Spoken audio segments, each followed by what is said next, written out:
Abakulu b'obusolya mu Buganda okuteneza President Museveni babadde ku mukolo gw'okuggulawo ekitavvu kyabwe ekyabataka Mutindo Sacco nga kw'ossa n'okussaawo ensawo bagenda okusinziiranga okuweereza bazzukulu baabwe okusobola okuba mulamu obutamanya era nga bazzeemu okusekerera abo abazze boogera amafuukuule oluvannyuma lwa President Museveni okubawa ensimbi ezaagula ekifo ekyenkalakkalira we banaasinkananga bazzukulu baabwe.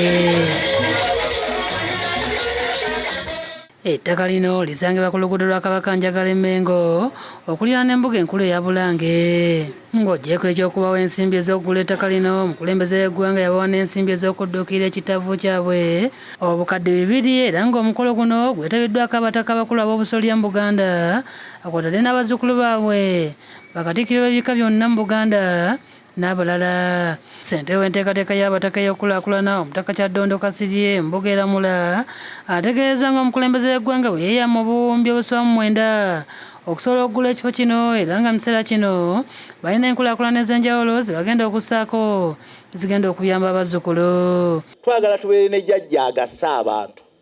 Jjajja agasa ki? Abazzukulu. Bye bino bye muwulidde Busolya Education Fund. Tuyambye tutya abazzukulu okusitula ebyobulimi. Omutaka Kayonda agamba nti baafuna ettaka lino ebigambo byali bingi nnyo era bwe batyo ne bakuutira abazzukulu okubeeranga bagumu kubanga yalibaweesa omutima gumu. Ekintu ekitali kya bulijjo abantu abamu kibakalubiriza mu mutima abalala kibazitoowerera nnyo ebigambo ne bibeera ki? Ne bibeera bingi. Naye njagala okubategeeza abazzukulu nti mubeere bagumu. Ettaka lino yalituweesa omutima gumu naffe abaalifuna twalifuna n'omutima ki? Gumu. Ategeeza nti mu kiseera kino bo ng'abataka abakulu ab'obusolya bazze nga basanga okusomoozebwa okw'amaanyi nga ne gye bazze nga bakuba enkuŋŋaana bazze nga bagobaganya kyekyabawaliriza okusaba omukulembeze w'eggwanga okubagulira ettaka lino. Oweekitiibwa Ssaabasere Lubiri nga yakiikiridde omugenyi omukulu ku mukolo guno atenderezza abataka olw'okusisinkana omukulembeze w'eggwanga okusobola okukola ku nsonga zaabwe ezo zibalumanga abataka abakulu ab'obusolya mu Buganda. Nze kambakubire mu ngalo abaateesa ne mukulembera ne muzza ettaka lino ne mbabaza okuteekako ekizimbe mukiyita kizimbe kyamangu. Eyo ennyumba eri omuntu awangaala emyaka 76 nga musajja alina n'omukazi n'abaana n'abazzukulu nga tagizimbye.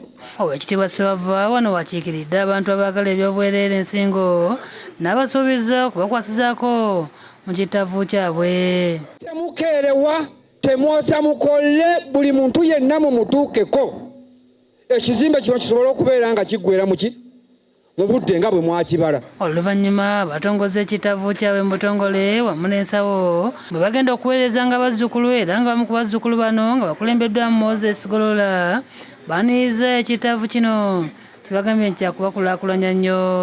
Tukubiriza bataata bamaama abavubuka bano mubaleete bayongere okuyingira mu Sacco. Bwe bamala ayingira Sacco bagenda kwongera okumanya na bintu bingi nnyo eby'obujjajjaabwe. Ronald Kakooza yakusakidde eggulire eno ku Lwabukedde TV.